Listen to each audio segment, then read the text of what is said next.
Hello friends, welcome back to my new video. हमारी EO और RO की series चल रही थी। इसी के अंदर आज मैं लेकर आई हूँ आपके लिए पार्ट ए से संबंधित क्लास, क्योंकि काफ़ी टाइम से सभी लोग पार्ट बी को पढ़ने में लगे पड़े हैं।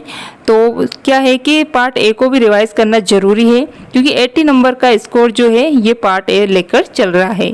तो इसको भी लास्ट टाइम में अब रिवाइज करना ज़रूरी है, क्योंकि अपने एग्ज़ाम में मात्र 20 दिन बचे हैं। तो इसके अंदर लास्ट टाइम में इसको भी पढ़ना जरूरी है।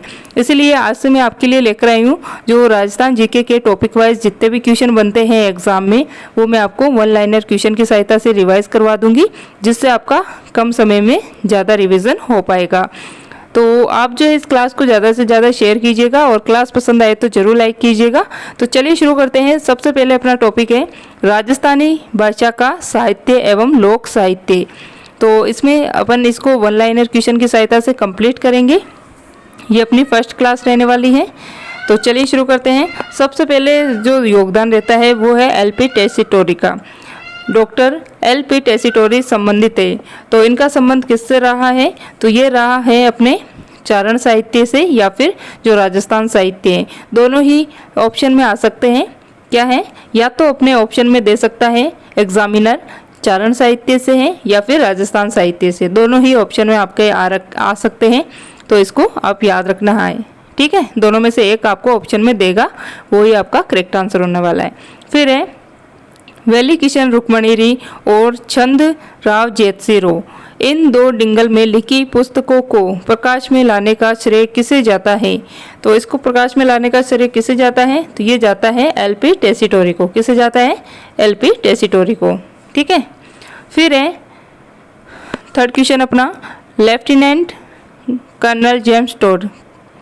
लेफ्टिनेंट कर्नल जेम्स टोड द्वारा लिखित annals and antiquities of Rajasthan पुस्तक में इसका दूसरा नाम क्या है? तो इसका दूसरा नाम भी आपको याद रखना है। और ये लिखी गई किसके द्वारा है?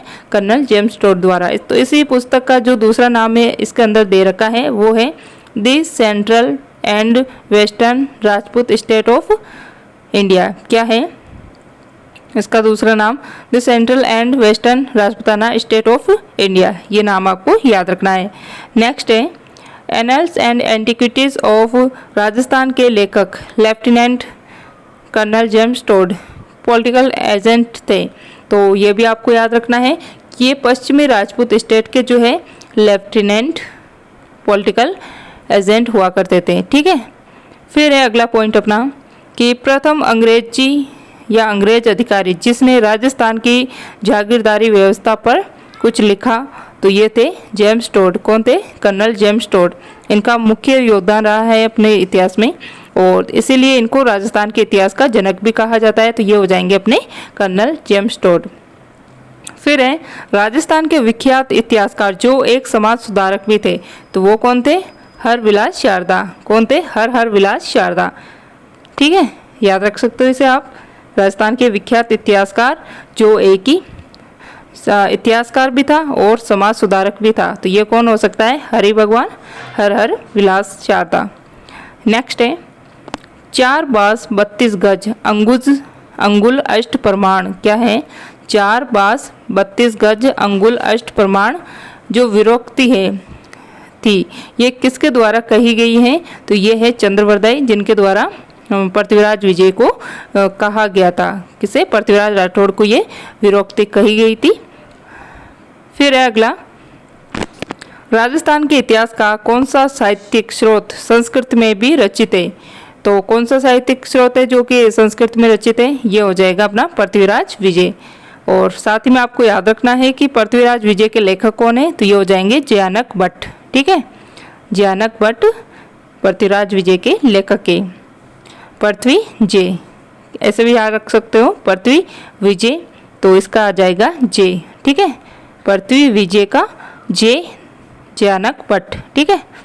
फिर है सोमेश्वर के इतिहास का स्रोत है। तो इनके इतिहास का स्रोत क्या है? तो ये है पृथ्वीराज विजय, ठीक है। पृथ्वीराज विजय जो है सोमेश्वर के इतिहास का स्रोत है। सोमेश्वर राज। क्या है? सोमेश्वर राज। नेक्स्ट है पृथ्वीराज रासो के जो रासो ग्रंथ है इसके लेखक कौन है? तो इस ग्रंथ के लेखक है चंद्रवरदाई। कौन है? चंद्रवरदाई। पृथ्वीराज रासो के जो ग्रंथ है इसके लेखक है।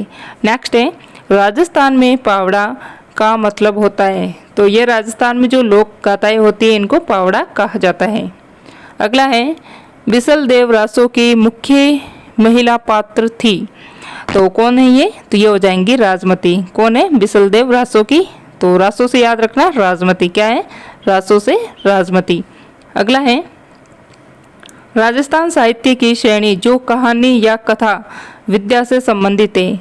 क्या है? राजस्थान साहित्य की श्रेणी जो कहानी और कथा दोनों ही विद्या से संबंधित है, तो वो आ जाएगी वात। क्या होती है?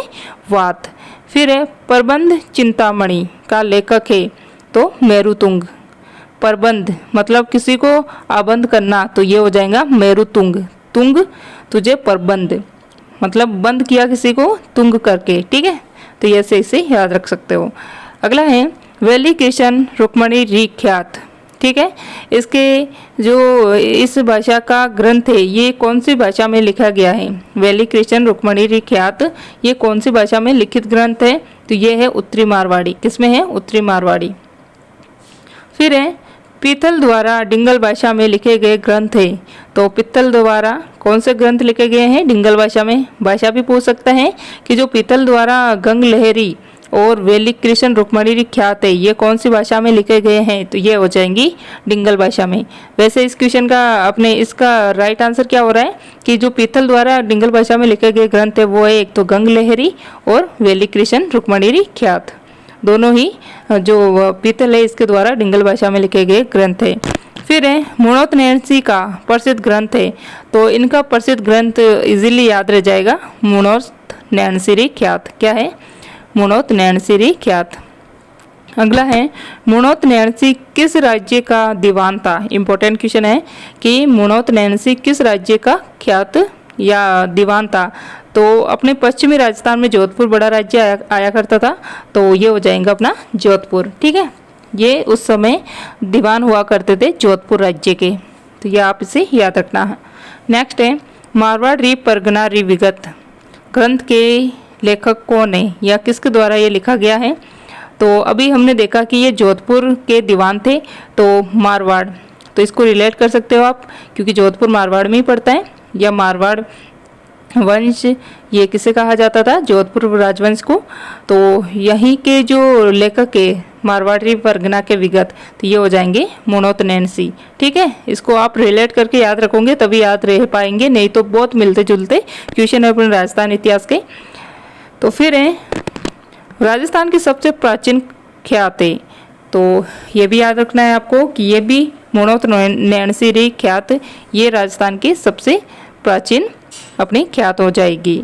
वैसे तो अपनी राजस्थान की सबसे पुरानी रियासत तो मेवाड़ है, लेकिन सबसे बड़ी रियासत कौन सी है? तो वो हो जाएगी मारवाड़। और इसी से आप याद रख सकते हो कि मारवाड़ी परगना री विगत के जो लेखक है मुणोत नैणसी, इनके द्वारा रचित जो मुणोत नैणसी ख्यात है यही जो है राजस्थान की सबसे प्राचीन ख्यात है। ठीक है, इसको रिलेट करके आप याद रखना। नैणसी ख्यात की भाषा है, तो ये जो नैणसी ख्यात है मुणोत नैणसी ख्यात ये राजस्थानी भाषा में लिखित है। ठीक है, अगला है राजरूपक का लेखक है। राजरूपक, राज कौन करेगा? जो वीर होगा। कौन करेगा राज? जो वीर होगा वो ही राज करेगा और उसी का रूप चमकदार होने वाला है। तो राजरूपक वीरवान द्वारा लिखित है। ठीक है, राजविलास की रचना के लेखक है। तो राजविलास, तो मान रखना होगा। क्या है? मान रखेगा वही राज करेगा। क्या है? मान विलास।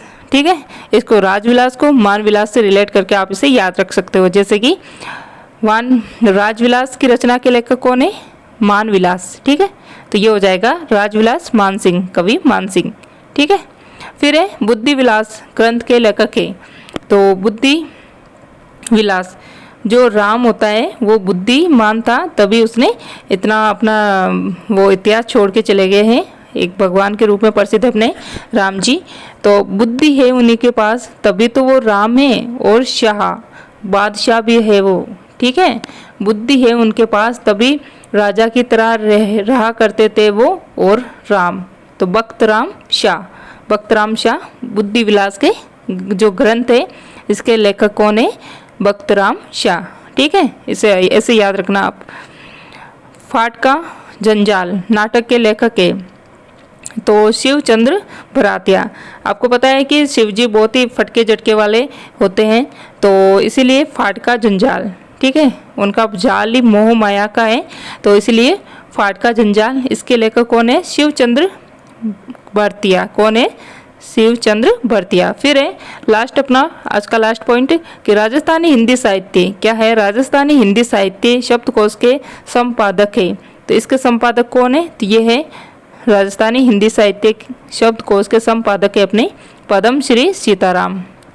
कौन होंगे? सीताराम होंगे, वही तो अपनी राजस्थान साहित्य हिंदी साहित्य शब्दकोश के संपादक होंगे, उन्हीं के द्वारा संपादन किया जाएगा जो सीताराम है अपने, ठीक है, सीताराम लालस, ठीक है, ये से याद रखना आप।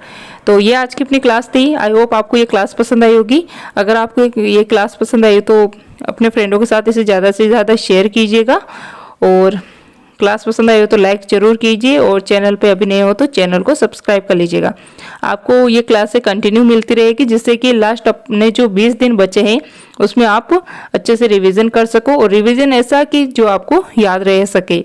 आपका मेन टारगेट क्या रहता है कि एग्ज़ाम टाइम तक आपको कोई चीज़ है वो याद रह जाए, तो वही आपका सबसे बड़ा टारगेट रहता है। तो ये आपकी क्लास थी। क्लास देखने के लिए थैंक यू।